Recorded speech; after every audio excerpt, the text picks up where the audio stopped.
Boy, Oy, quick question. ano? Gusto mo ba siyang bumalik sa'yo? Hindi na. Bakit? Gusto kong makahanap siya ng bago na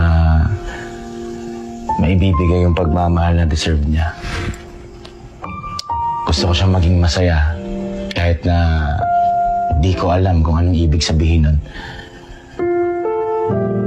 Gusto kong maranasan niya yung pagmamahal na mas higit pa sa naibigay ko sa kanya. Kasi para sa akin, deserve niya ang lahat. Deserve niya ang lahat ng sayang bagay dito sa mundo. Lahat ng masasayang bagay na pwede niyang gawin. Lahat ng masasayang momento, bawat oras, bawat minuto. Kahit na ang kapalit nun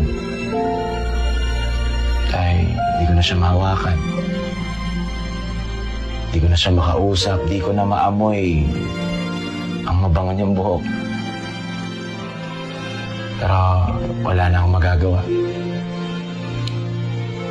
Sabi nga nila, pwede nating mahalin ng isang tao, pero di natin pwedeng ipilit na mahalin tayo pabalik.